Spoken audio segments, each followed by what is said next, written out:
Well, good afternoon, everybody. Good afternoon, at least here in Sicily, where two of us are from here, direct from Siracusa, Heather Reid, and me, Susie Kimball, director of the Exedra Mediterranean Centre.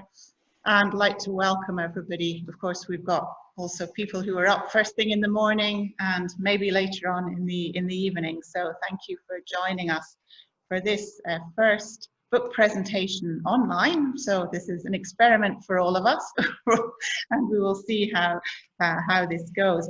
We've decided to do a few activities online. As some of you will know, Exedra is a centre that main activity is to host study abroad programs, and we organise conferences as well with the Fonte Aretusa Association. We've been doing that for several years now. And of course, with the situation with COVID, all of this international activity became impossible. So we're in the process of trying to reinvent our activities, or at least present them in a new form. And so we thought that with the publication of the papers of the 5th Symposium on the Heritage of Western Greece that we held here in June 2019, it would be nice to present that and get everybody, or at least a few people, to come and contribute to the presentation of that. So I just wanted to give a very warm welcome again, first of all, to Heather Reid, of course, from should we say ex-Morningside College, but Morningside College, founder of the Fonte Aretusa Association and Parnassos Press, who have published the book, but also to Rebecca Sinos, who came to Sicily with us in June 19 from Amherst College, Tim Sorg from Stanford University in California, and Professor John Serrati from Ottawa in Canada. So thank you very much for joining us. I know it's still early-ish in the morning for you, so thank you for being with us. I think I will pass the word over to Heather Reid, and she can tell us a little bit more about the book that we're going to talk about this afternoon. So thank you for being with us. Okay, thank you, Susie. Hello to everybody. It's been tough this summer not having you here in Siracusa. I imagine so many of you are people who normally come to our summer conference. But we're still going strong with Exedra and Fonte Aretusa, and we're going to make it through this. Whatever it is, this crisis, and we're going to come out the other end. But we have been working hard this summer, and so normally we would present the proceedings of the previous year at the conference in the summer, but we're going to do it online this year. So just to recap, or for people who don't know us, Fonte Aretusa is an organization whose aim it is to explore and highlight the Hellenic heritage of southern Italy and Sicily, or as we call it, Western Greece. And Parnassos Press is an academic press that basically publishes works that are related to that mission. The books are generally, the way the process works is that in order to present a paper at the conference itself, scholars send in abstracts which are completely blind reviewed. I'm very strict about that. The abstracts are sent to multiple people in multiple countries and multiple disciplines, so that we're able to come up with a international, interdisciplinary perspective at the conference that is usually focused on a particular concept. And last year's conference was Agōn, and I'll explain a little bit about that in a second. Once the papers are presented, they can be submitted for the proceedings, and then those papers are reviewed by the editors, who are usually people who have participated in the conference, who are very helpful and qualified and willing to work through all these papers. So we read through all of the papers very carefully, and we only select the ones that we think will sort of come together into a volume that will be useful to scholars and that will promote our mission. So last year's conference was on Agōn, and we are actually producing 2 volumes. The first one is the one we're presenting today, Conflict and Competition, Agōn in Western Greece. And then there's another volume that's strictly about Agōn in Plato that we'll be presenting next month. The reason why I chose Agōn for the conference is Fonte and Aretusa were always looking for a concept that will bring together lots of different disciplines and lots of different perspectives, because by hearing the way a concept is used in another perspective, you really learn a lot about the concept. And I think that we all learn from each other, and we learn more about the ancient world. Agōn has been identified for a long time as a really crucial concept in ancient Greek culture. And I think it has special relevance for Western Greece, because Western Greece in a way was always in an Agōn with the mainland, a kind of a cultural competition for being the most Greek or being the definitive style of Greek thought. The word Agōn has many meanings. It can specifically refer to an athletic contest. It could refer to a legal trial. It could refer to a battle. It has important meanings within drama. And it also is deep in the roots of Hellenic thought. There's an agonism in the early cosmology. There's agonism in mythology. There's agonism among the gods and in religion. And of course, there's social agonism. So it was something that brings together a lot of different topics in the ancient world and a lot of different perspectives. And so that felt like something we could do in a multidisciplinary way and come up with a volume that would just help us to understand the concept and in general to understand the ancient world better. So that's the end of my introduction. The way this session is going to be organized is that we're going to present the volume by sections. And the first section will be a presentation of the keynote essay, which was written and presented by Rebecca Sinos of Amherst College. And then after that, we'll have different editors presenting different parts of the book. The first part will be presented by Tim Sorg, which is about the history, is focused on history. The second part, which is focused on philosophy, will be presented by me. The third part will be presented by John Serrati, which is about drama. The fourth part is really focused on poetry. That'll be presented by Tim Sorg again. And then the fifth part, which is about the reception of Western Greek Agōn, will be presented by John Serrati. And then we'll come back for a conclusion. Just before the conclusion, maybe we'll allow any other authors that have logged on to Zoom to make some comments on what we've presented. Okay, so we can move on now to Rebecca Sinos.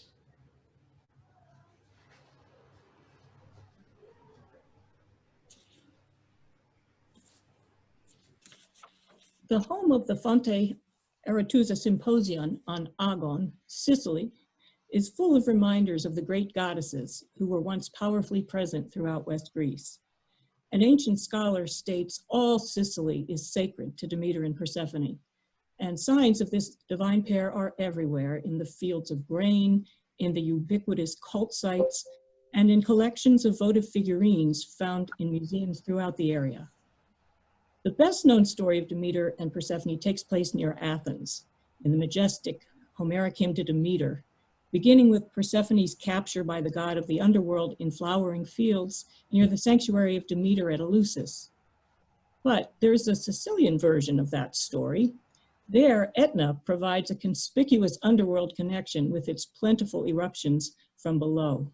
And at the West Greek site of Thurii in South Italy, where the Athenians had settled a colony, a gold tablet was found that attests to private worship resembling the Eleusinian mysteries in the promise of hope for the initiate. It's one of about 36 gold tablets found in graves scattered around the Mediterranean. They are sometimes called Orphic because, like Orpheus, they speak of a special afterlife who follow. A tablet found at Thurii is particularly interesting, I think, for the images it presents, which tell one story of hope for a blessed afterlife. It was found in a grave right next to the hand of the deceased, perhaps once actually in that hand. In its minuscule space, it contains 16 lines of writing, representing 9 lines of hexameter verse and a final line of prose, all on a very thin piece of gold measuring less than 1.5 by 2 inches wide, 1.5 inches high by 2 inches wide. As the precious material suggests, the tablet's words have a sacred quality. They were never meant for us on earth. They belong to a conversation between the deceased and the gods below. In the first 5 lines, the voice of the deceased speaks to the gods, first and foremost to the queen of the underworld, proclaiming the soul's purity, kinship with the gods, and passage from a place of difficulty. And then the second half of the text. This is what interests me most. There, the speaker first describes the aim of that flight. I have reached the longed-for crown with swift feet. Then the destination. I have sunk beneath the bosom of the lady, the Chthonian queen. And again, a line stressing the reaching of the longed-for crown, a near repetition of the previous one. I have surely reached the longed-for crown with swift feet. Then, the meaning of this race's happy outcome, as another voice proclaims the victor's prize. Happy, Olbie, and blessed, Makariste, you will be a god instead of a mortal. And the original speaker concludes with an image of the abundance now reached. A kid, I fell into the milk. This is highly elusive language. This runner has the speed of a hero. His feet are described with the same word used for Achilles in his pursuit of Hector around the walls of Troy, an image potent enough to indicate this runner's worthiness for a special destiny. And the culmination of his race, described as reaching, sinking into the lap of the Chthonian queen, Persephone, of course, conveys an image that resonates with the experience of the wedding for which Persephone herself, queen of the underworld, is famous. It refers to the bride sitting in the lap of her mother, an image that appears in Athenian vase paintings of wedding scenes from about 430 into the 4th century, including the one on the Athenian vase pictured here. Like all Greek wedding scenes, this image has a divine counterpart in the wedding of the very goddess mentioned in the tablet from Thorii, the Chthonian queen. It is an image celebrating the amazing thing that Demeter accomplishes. She persuades Zeus to allow her daughter to rejoin her regularly. And when the two are united, the Homeric hymn tells of their supreme happiness, using extraordinary language to emphasize the unity of mother and daughter, with a series of pronouns, preverbs, and other constructions joining the two closely in a remarkable description of reciprocal devotion. Then all day long, with their spirits as one, they warmed each other's heart in many ways, embracing one another, and their heart ceased from grief, and they gave and received joy from one another. How should we picture this? A marble figurine from Eleusis represents the two goddesses in exactly the pose shown on Athenian vases. No doubt it's modeled on a sculpture group, very likely one decorating the temple of Demeter at Eleusis itself. That monumental statue must be the ultimate source of the images on these vases and also of the image evoked on our tablet. The Homeric hymn to Demeter continues to describe how these goddesses soften the boundaries between mortals and immortals in founding mysteries that Demeter sets in motion, rites that entrust initiates to Persephone's care. Then the hymn celebrates, like our tablet, the recipients of these mysteries. Happy the one of mortals on earth who has seen these rites. This is the prize won by the victorious runner on our tablet. Received by Persephone as she was by her mother, this soul's effort is rewarded by the great joy and comfort this paradisiacal image conveys, the promise of eternal reciprocal love. All right, so I guess we can just jump right into the first section. So it's my pleasure to introduce the first section of the book, which is titled Histories of Conflict and Competition. And we have 3 contributions from Parrish Wright, myself, Tim Sorg, and John Serrati. So the first section explores Agōn in a very broad sense, drawing our attention to conflict and competition, mostly on the level of cities, states, political culture, and macroeconomics. Questions here are really about how conflict and competition at this level drove historical changes that really form the backdrop to many of the other kind of conflicts that we see and learn about in this volume. So at the same time, though, these histories are very much rooted in the lives of individual people at all levels and how their agency drove broader change. So we'll see citizens and foreigners, we'll see generals and craftsmen, we'll see settlers and dispossessed. So what emerges are 3 historical case studies in state-level conflict and competition, drawing from historical authors, inscriptions, material culture, excavation data, all from ranging from the Archaic period all the way through to the early Roman period. So quite a whirlwind tour there. So the first chapter, titled "Identity and Agōn, Lockery After the Battle at the Sagra," comes from Parish Wright. So in this chapter, she looks to the Battle of the Sagra River in the mid-6th century BCE to argue that the Locrians in southern Italy reinvented and repurposed their own mythological histories. They did this, she argues, to kind of capitalize on different political and diplomatic networks with mainland Greece at different strategic times. Basically, a very calculated kind of kinship diplomacy. And in doing so, she kind of puts into conflict the different ways the Locrians told their mythological past. So in the second chapter, titled "Syracuse, City of Unwilling Immigrants, a Comparative Approach to Competitive Advantage," comes from myself. And here I argue, I think, that the Syracusans in the classical period moved all sorts of people from eastern Sicily and southern Italy back to Syracuse, not necessarily as a form of punishment, but rather to gain economic advantage over their rivals. So for them, relocating people from all over the region back to Syracuse was really about redirecting economic activity and specialized production to Syracusan markets. So finally, in the third chapter, titled "Agōn Sicilia, the Hannibalic War and the Reorganization of Roman Sicily," John Serrati, our trusty third editor, who you will hear from momentarily, he picks up on this theme of wealth to show that the Roman conquest of Sicily was a very transformative moment in the history of Roman imperialism. The events of the Hannibalic Wars, he argues, led the Romans to see the Sicilians less as members of an expanding alliance, albeit, of course, an asymmetric alliance, but rather subject peoples whose resources were there to be taken. And so that's the kind of quick synopsis of the first chunk. And so with that, we'll hand it off to Heather. Okay, great. So the second part is entitled "Philosophical Agōn." And this was really kind of at the center of the idea of the conference, at least for me, being a philosopher, and in the fact that we did a pre-conference seminar on Empedocles, looking at really the idea of love and strife, which kind of pervades the early cosmology of the Greek philosophers, and especially the Western Greek philosophers. But we also see the concept of eris in Hesiod and Heraclitus.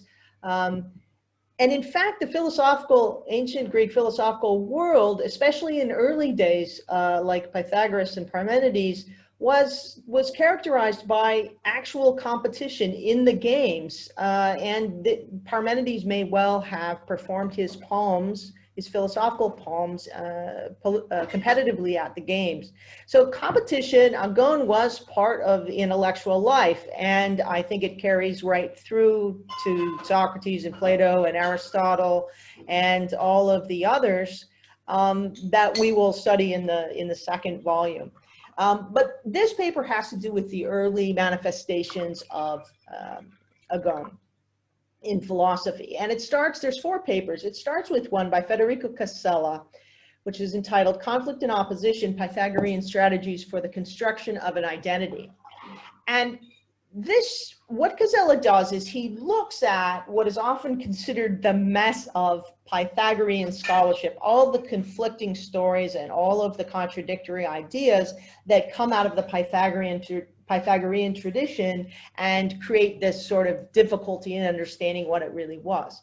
And Casella looks at this massive evidence in terms of agonism, in terms of competition between the different interpreters of Pythagoras and Pythagoreanism. And in this way, I think he offers a really interesting way of understanding the evidence that we have for that very important Western Greek philosopher.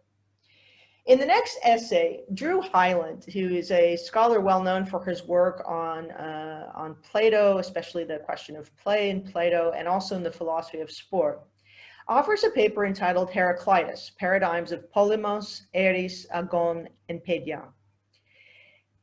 What's interesting about this paper is that Hyland contests the sort of belligerent or warlike interpretations of these concepts, even the concept of polemos, which is a word that is very closely associated with war.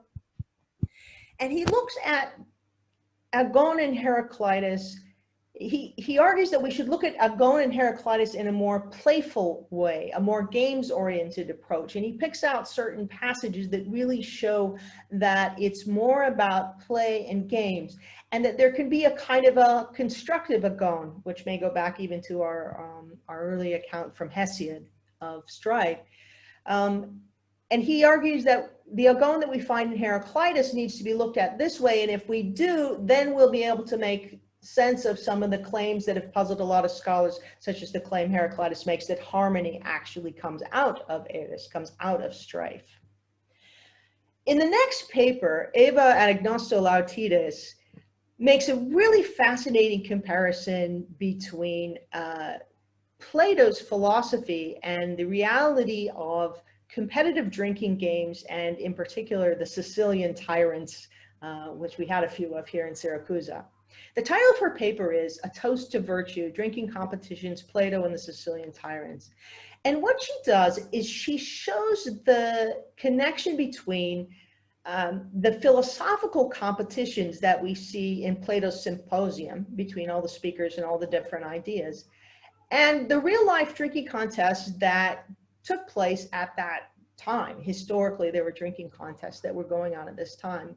And she notes that the victory of a philosopher, a kind of sober philosopher like Socrates, is contradistinguished from the tyrannical nature of Sicilian rulers in these drinking games, and that that Plato has in fact used this story of the drinking competition in the symposium as a analog to a criticism, if you will, of the tyrannical nature of Sicilian rulers. In the last paper in this section, which is by Stephen M. Kircher and Audrey Anton, and it's entitled The Ancient Hellenic Virtue of Success, the two of them look at ancient virtue ethics, from Socrates to Plato to Aristotle, and even in the Stoics' idea of virtue ethics. And they argue that it's not just the Agōn, if you will. It's not enough simply to take part in the struggle, but that you need to have success to really achieve virtue, that it's required that you have success. And they start out with a famous Spartan dictum of, you better go into battle with your shield and either come back carrying it or on it, as in being dead. And they argue that there's something like this in these virtue ethical traditions, where you actually have to be successful in your application of virtue. But it's not as superficial as you might think, because it turns out that you don't have to be successful in a public sense, or in the kind of competitive sense we might think of in athletics, but only in that you need to really exercise virtue. You need to really achieve the right state, whether that state is understood stoically or in terms of Aristotle or Plato. So those are the four philosophical papers. As I said, there's a whole other volume on Plato specifically. And with that, we can go on to the third section that will be presented by John Serrati. Great. Thanks, Heather. Right, so I had the pleasure of, although all of us worked in collaboration, this section I worked on a little more. And I really like this section, part 3, Civic Agōn in performance. In that, Tim started speaking about Agōn as, in a historical sense, what competition meant on the ground in terms of states and armies and things like that. And then Heather picked it up with the idea of Agōn as a philosophical concept, right? And this part 3 occupies the space in between, right? That as ancient historians, as classicists, that we don't have the benefit of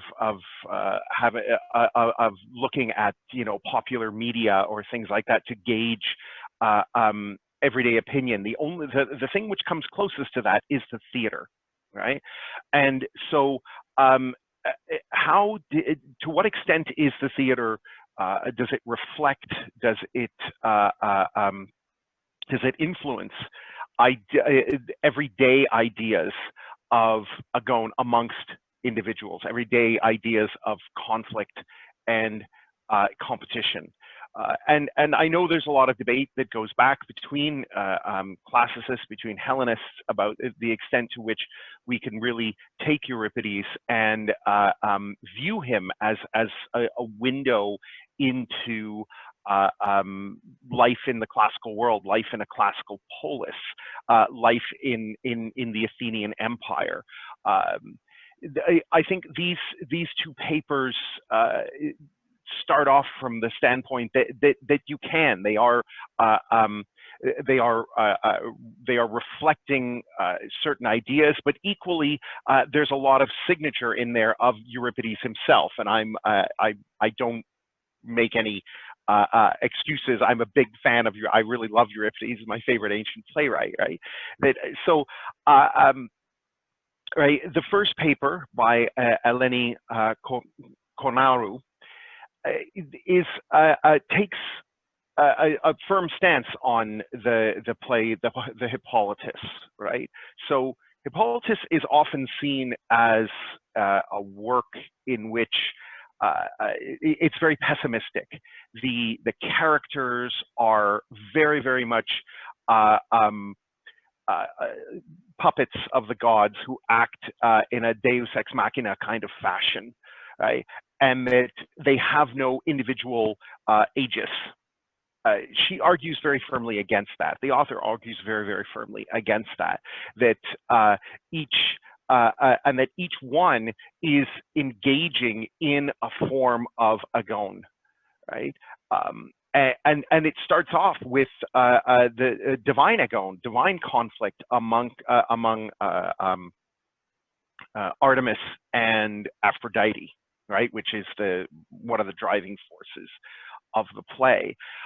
This paper also touches a lot on gender and Agōn, which I thought really brought a very, very unique perspective into the volume as a whole, right? That to what extent we can really reconstruct ancient ideas of femininity through this is very difficult, but certainly I think we can use this to reconstruct ancient masculine ideas about femininity, what men thought femininity was or should be, right? The Agōn between Phaedra and the nurse, Phaedra and Hippolytus and his father, to a really unique look at the play as a large instance of Agōn, and having it being one of the central themes of the play, I think is very, very unique. And how and she really emphasizes how the characters should be seen as having responsibility for their own actions, and that's one of the main themes of the play. Right, and how at the end we have a reconciliation between the humans, but the divine Agōn is almost never ending. Right, it carries on. And then I have to, sorry for the perhaps maybe the biased language here, but the unobjective language, but again, a paper I really, really enjoyed by Paolo Babbiotti and Luca Torrente, was Euripides' Trojan Women, a critique of asymmetric conflict. I really enjoyed this paper because it, on many levels, but I really enjoyed this paper because it disagreed with my own in the volume, right? That my perspective, my whole starting point in the paper that Tim just talked about, that I wrote, was that Agōn is, that war is the ultimate Agōn, whereas this paper, Babiotti and Torrente, argue that war cannot be a true Agōn because unless it is perfectly balanced. You know, coincidentally, just yesterday in a class, I was discussing this concept and held up the idea or the legend of the battle of the champions, where the Spartans and the Argives get together and decide they're going to only have 300 men on the battlefield, so it's each, so it's an exact fair fight, right? Because anything else, according to this paper, would not be a true Agōn, and I found this very, very convincing that that the idea that the treatment of the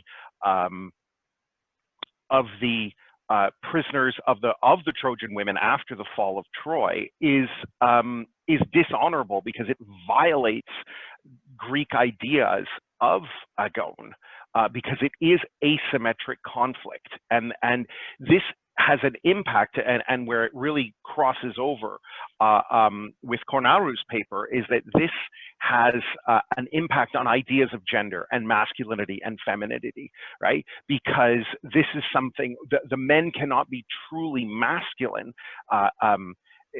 because, you know, Agōn is often deeply, although there is female Agōn, Agōn is deeply associated with masculinity.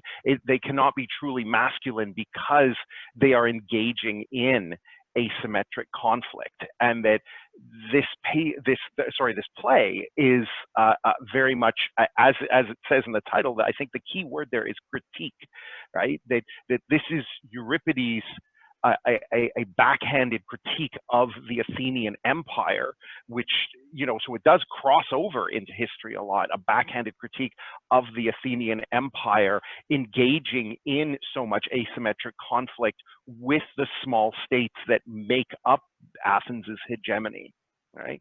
So I think these papers as a whole added a tremendous amount to the volume, and as Heather stated in the introduction, that I think we really strove to have many different perspectives from many different disciplines within classical studies in the paper, and I think part 3 really does speak to that. And I will now kick it over to Tim. All right, well, thank you so much, John. So that brings us to our 4th section, which we have titled Landscapes and Livelihoods in Conflict. So this section has 4 contributions from Richard Stoneman, Flora Manikidu, Epokritos Kantsios, and Ewa Osek. So in this section, we move beyond the civic conflicts of performance, philosophy, and debate, which we've seen in the last couple of sections. The kinds of conflicts we saw in the, you know, I guess in what John and Heather just talked about, to humans' relationships to the physical landscape, the natural world, geography, and even other species, with a special attention to poetry as the kind of main medium. So like the other sections, we have a generous sampling of studies from the classical period of Greek Sicily all the way through to Neoplatonic philosophy and the beginnings of late antiquity. So a whirlwind again, no doubt, yet united, I think, very nicely by their attention to these non-human elements as the objects and sites and geographies of conflict and competition. Right. So we see in this section exciting new readings, especially of poetry from or of Empedocles, the anonymous Latin poem Etna, of Callimachus, of Theocritus, and Porphyry. So the section begins with Richard Stoneman's chapter titled Giants or Science, Cosmic Strife, Mount Etna and Etna. So in this chapter, Richard Stallman, he offers a really very fine-grained and very persuasive account of how Mount Etna came to be the site of conflict between the gods and giants, tracing this emblem of cosmic strife, this very potent emblem of cosmic strife, where the natural world could be used to address all sorts of things, but especially moral issues. He traces those back to Empedocles. So the second chapter in this section, titled The Geography and Mythology of Athletics and Callimachus, Olympia, Magna Graecia, and Alexandria, comes from Flora Manikidu, who we have here with us today. And she argues that Callimachus drew from what she calls a geography and mythology of athletics, a very kind of unifying principle. She uses a kind of repository of established and indeed glorious stories about people and place in Sicily and southern Italy that he could project onto competing rulers. So then in the third chapter, titled Theocritus, Idylls 11 and 6, The Limitations of the Natural Landscape, Apocryphus Kantios explores the dichotomy between countryside and sea that we find in the poetry of Theocritus. So in this chapter, he argues that the dichotomy, so this dichotomy between countryside and sea, represents the inner struggle between reason and temptation that we see so often in Epicurean philosophy. And then the section is closed out with a final chapter titled Agōn, Agonistic Imagery and Agonistic Argumentation, and Porphyry's De Abstinentia, where Ewa Osek shows how Porphyry created a kind of fictional competition between Empedocles and various Hellenistic philosophers to illustrate and argue for vegetarianism. And in many ways, I myself delighted to see, anticipates many very contemporary and modern arguments for and against vegetarianism. And so with that, we'll skip over to part 5 with John again.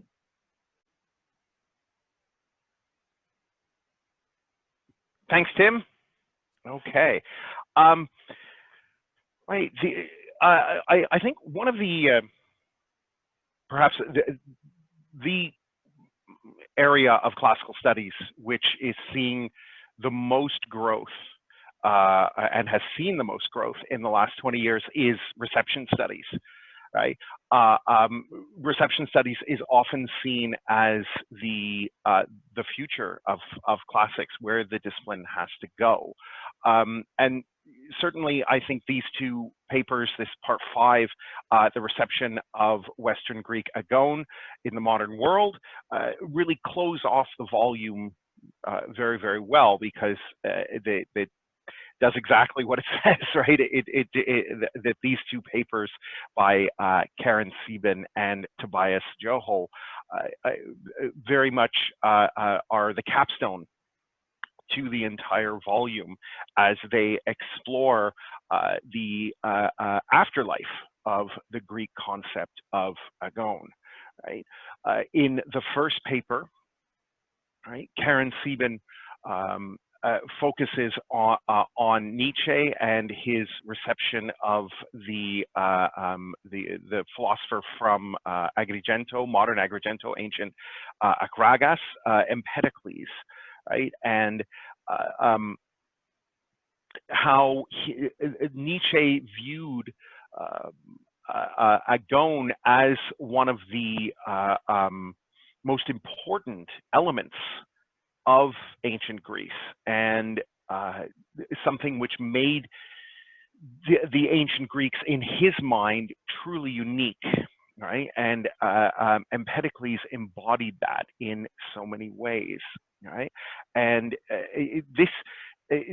Nietzsche's ideas about the uniqueness of ancient Greek culture, and this uniqueness based on an idea of competition in all of its forms, it resonates deeply with scholarship today, right? Resonates deeply not just with scholarship, but of course the the first reception of scholarship, which is the classroom, right? It resonates with how we organize our classes on ancient Greek philosophy, ancient Greek history. Agōn has become so much of a part of that, and that so much of that comes from Nietzsche, right?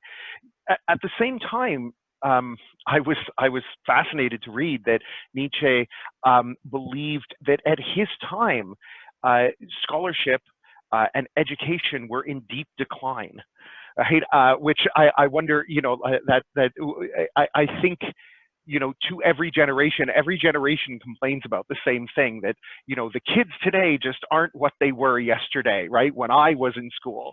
And so it's fascinating to read that Nietzsche basically said the same thing, and that scholarship was in deep decline. And he said that there are certain exceptions to that decline, and one of the greatest exceptions to that is Burckhardt, right?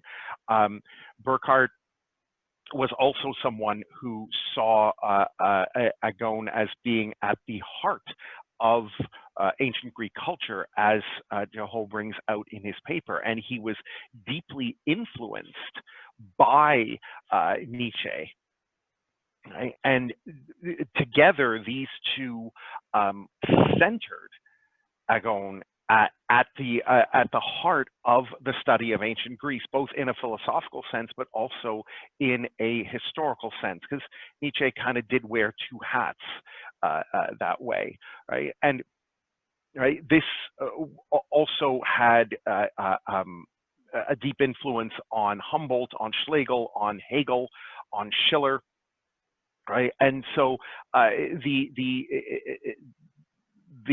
these two giants of scholarship took the idea of Agōn and really ran with it, continues to resonate with our world today. And you know, it's very fitting that that this volume finishes off with these two papers, because I think a conference like this and a volume like this would have only are only possible because of scholars like Nietzsche and Burckhardt, really setting the foundations of our modern views and the modern importance we give to the concept of Agōn.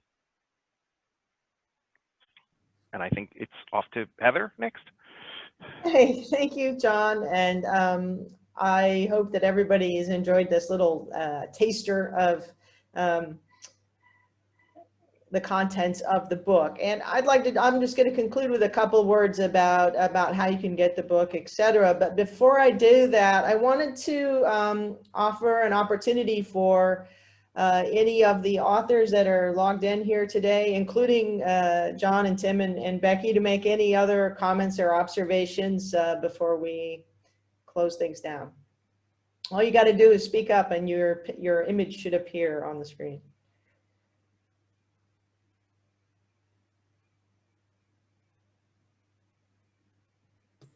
I just wanted to point people who might be further interested in Demeter and Persephone in Sicily to Ewa Osek's paper for a previous volume in this series, 2017 Fonte Aretusa Symposium, in which she takes this up and explores the ancient sources more thoroughly than any other work I know. It's an excellent paper.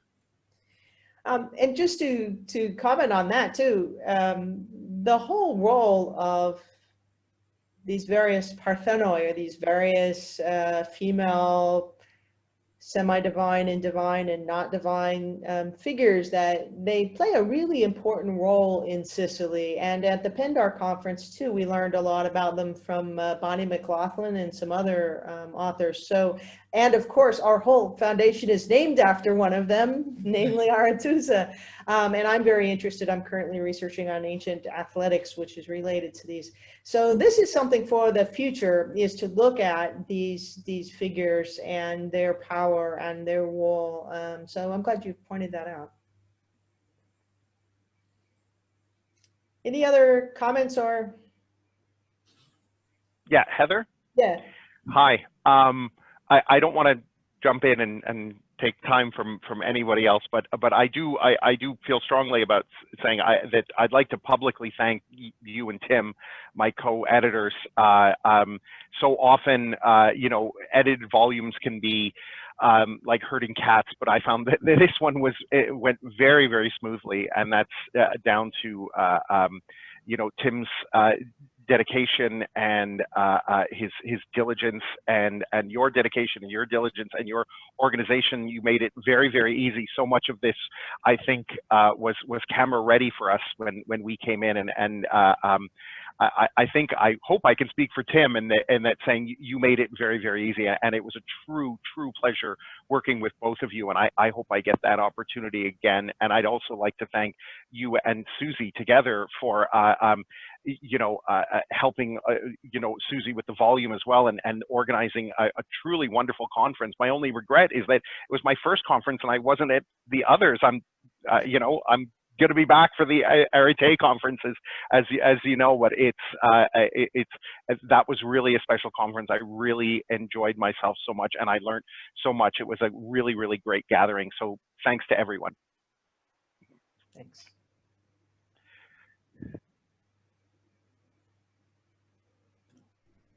Heather, did you want to say something more about where you can get the volumes? Should I pull the slide up again with the links? Yeah, put that up. So Parnassos Press has now got several volumes that are out and available, and all of our volumes, the easiest way to get them is on Amazon, which is, they're published worldwide in the sense that they're actually, like, if you buy one of our volumes in Europe, it will be printed in Europe and mailed. They're not actually printed and kept in a warehouse. We do have some here in Siracusa, but they're very easy to get. They're also available on Kindle, and usually within a few months of publication, they are available open access on JSTOR. And I'm really proud of that, because our mission is not to be you know, a press that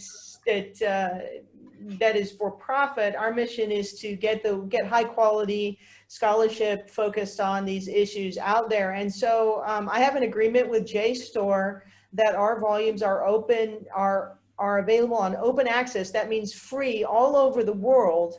And even if you don't have a JSTOR platform through your library website, or you don't have a library website, you can go directly to JSTOR Books online, go in, pick Fonte, Aretusa, Parnassos Press as the publisher, and you will see all of our past volumes. This volume, Conflict and Competition, has been submitted to JSTOR, and it's just a matter of when they get it processed. So it should be up anytime if it's not already.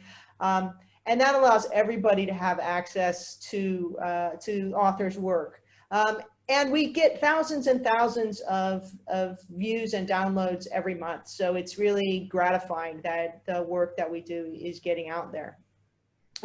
Also on Amazon, usually you can get free shipping on the volume, so it's fairly easy to get. You can also send an email to me, and via the Fonte Aretusa website, you can get the copies at a discount. It's just, I don't have free shipping like Amazon, and so I'm not always able to come up with a lower price when we include shipping. But the books are easy to get, and I really encourage you not only to recommend them to your friends, to your libraries, and also to encourage people to review them. I don't believe in asking friends or, you know, sort of allies to review the books, but if you know somebody who you think would be a fair reviewer, please encourage those to be reviewed. So finally, just before I turn it over to Cicely, to Susie for a goodbye, I just want to say, editing is a hard job, and it's not paid, and it's not particularly well thanked. And I want to thank all of the authors who contribute to this volume. It's not like you just send us your paper and that's it. The editors go through it. It goes back for revisions. It comes back for more editing, and it goes back for proofs. It's a long process, and it's a lot of work. And John and Tim were a delight to work with, and also Victoria Garvis, helped a lot with the proofreading. So we got this volume out in by summertime, despite the crisis, and I want to thank them for being so easy to work with.